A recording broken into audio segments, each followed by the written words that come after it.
everybody, this is Alchemist 2 and I'm back again with another anime review.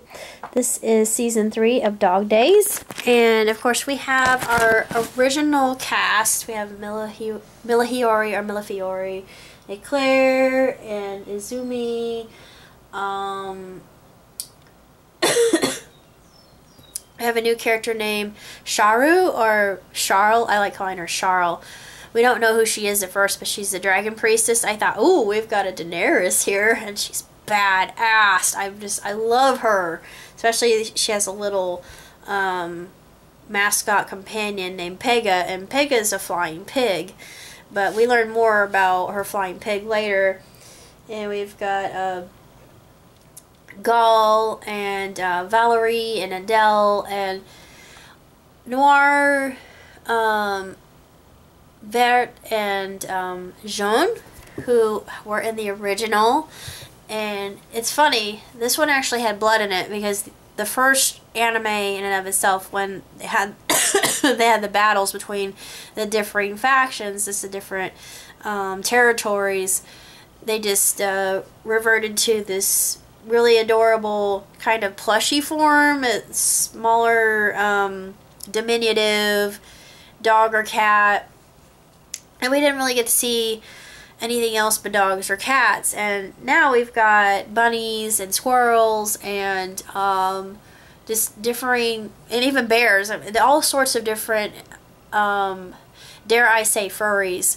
And I don't mind furries, and I might even be considered one, because I like anthropomorphized animals, but I've never really done anything cosplay wise.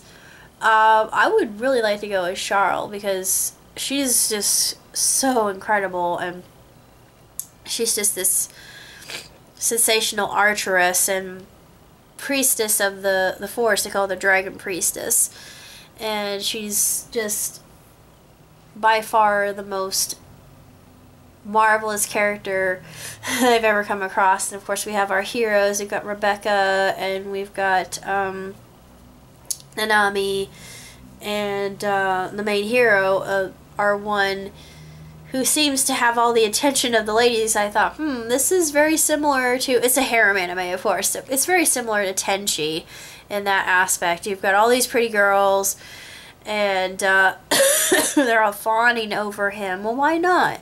Especially when he activates the hero shard, and he becomes even more handsome and and desirable. I thought, yeah, this show, it doesn't really overdo fan service, but it's very lighthearted and enjoyable, and we get new characters like Leaf and Verde and Arya. We don't meet them until later. It's a long, drawn-out story into, you've got the Forest people and the Sky people, and you've got this Sky Whale, and there's a lot of lore and legend that goes behind it. And of course you still have the Chocobos involved. I thought, yay, they stuck with the quote-unquote beasts of burden, or gallant steeds in battle, and the war games, and then the marriage games with Leo-sama. And Leaf actually came into that later on to talk. He wanted to talk to her, and he didn't realize that it was all to gain her hand as a possible suitor, and she was almost bested by him. And I thought, oh, they would have made a perfect match, even though they're much younger in age, and age really doesn't have anything to do with it. But as far as characters are concerned, he was a cousin of Vert's, which makes sense because it's a rabbit. But yeah, he's pretty badass too, because he can use a crossbow like nobody's business, and a broadsword. That's the way he fights. He's so quick, and he's very precise. And you can see how all of his training actually added up to that day meeting Leo again. I like the fact that they kept everything and Flognard the same, and then they kept the different areas, and they're all unique. And in essence, this is everybody working together, finding common ground. I thought, this is exactly what the world needs right now. And it's just, it shows camaraderie at its finest and consensus at its most basic. And I really like the dynamic of that, and how it displays it, and just the methodology of how they go about solving problems. And I thought, if only it could be that easy to sing a song and whatnot and come to friendship. I thought, this has a lot of similarities with My Little Pony Friendship is Magic, except fan service, for one thing, and for two, blood involved, because the first one, like I said, had no sanguinary fluid at all. And in this one, it's a little bit darker, especially when Izumi and Ku go out, and I don't know if it was Kuchan or not, but they were on a quest. It was a backstory. I don't know if it was tied in with Adele or not. I can't really recall. All I know is that Valerie was the researcher in Flognard, and he actually became the Demon King on a ruse, but he he delved into his status very quickly, and it went to his head, unfortunately. Oh man, but this was a great anime. I just loved it. The beginning theme, the ending theme, just the character songs, all that was involved in it, just how lighthearted it was. The fan service really didn't bother me, because I thought it was really adorable and just so cute and fluffy, and, you know, dare I say fluffy with furries involved, but I couldn't help it. I'll stop. It was just splendiferous, and like I said, Charu, or Charles, instantly became my favorite character, and I would love to cosplay as her, even though she's flat-chested. I'm not. But it was just a really great sequel. I didn't get to see season 2. I don't know if that was important in the storytelling arc of Dog Days in and of itself, but knowing that there was a season 3, I got it as a bonus DVD to, I forget which DVD actually it came with, in Kuala Lumpur. God bless you for giving me free DVDs. I love you. But yeah, all the better. But it's just a really good series, and they said see you next time, so I thought, oh, are we going to have a Dog Days 4? I hope. We'll see. I don't know. They left quite a few things out, and there were a lot of things involving demons and light and dark, and you've got the shards in of themselves. Nanami had one that was a spirit / water crystal, and then the hero had a fire crystal. It was he's the hero of light.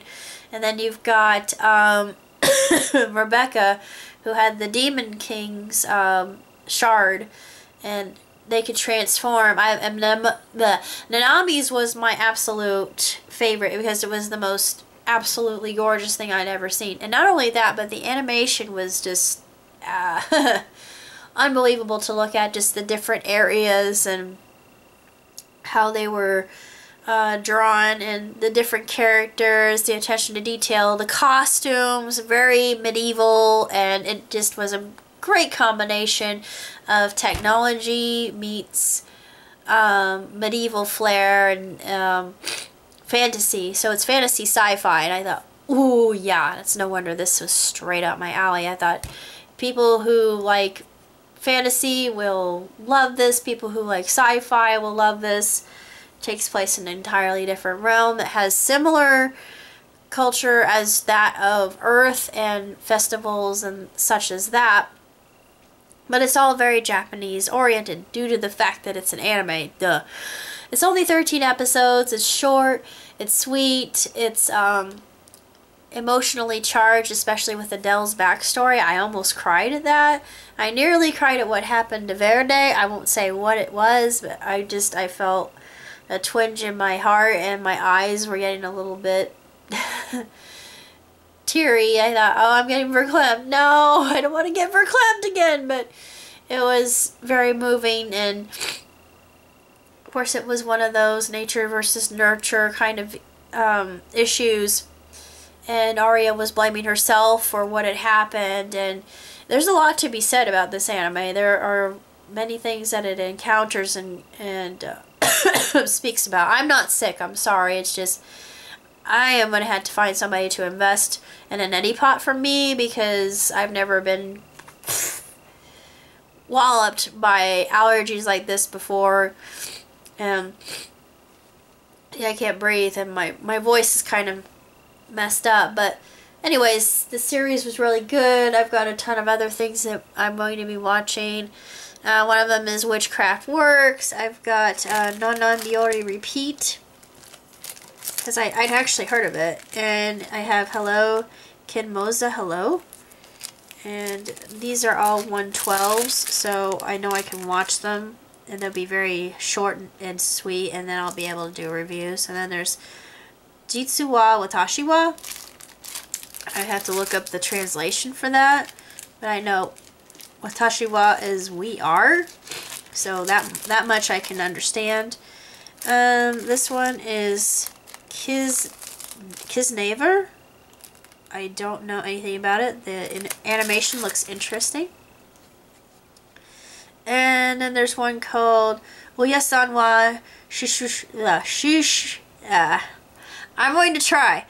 Oyasan wa Shishunki?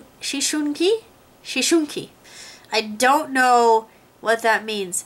Je ne comprends. I have no clue whatsoever. I want to start with Witchcraft Works because there's only 12 episodes, and it looks like something that would be straight up my alley due to the fact, well, the title itself should give it away, that I love anything involving witches and alchemy and all that stuff. And I have another one about Altair. I was into Altair, the video game. I don't have it anymore. I sold it. It was an RPG, and someone was really happy to get it off my hands. I had fun with it when I did, but it was sad to get rid of it. But I've got other DVDs over there. I've got Diabolique Lovers. I've heard of it. I haven't watched it yet. Of course, there's more than one season of Diabolique, and it's the darker kind of, the more I could say horror style, which I do enjoy that from time to time. I really like horror anime. My favorite is probably Tokyo Ghoul. I've got Bungo Stray Dogs, or 2 seasons of that. I've got Wagwana High Spec Makuon, which is about girls who get together who have a shared love for motorcycles. I thought, yeah, that looks really neat. I don't know anything else about it. I've got Oshite Galko-san. I don't know that much about it. I've got Haifuri, Vivid Strike, Pet no Kanoto, or I forget what it's called, and then Steins Gate. And I've got a few other things over there, like Punchimas, which was something that was introduced to me via Funimation. It was just something I was watching on YouTube, and it is just super kawaii, and I'm looking forward to it. And all the characters are chibi, so yeah, I like things that are adorable like that. As it just, if you have a bad day, just pop something like that in, or Bollywood if you're me, because you'll be like, ah, Shahrukh. Yeah, I'm not gonna do that again because it just makes me look like I'm more of a nerd than I really am. But there are a lot of things I'm looking into, and just a lot to watch. So until next time, live long and prosper. Ciao tutti!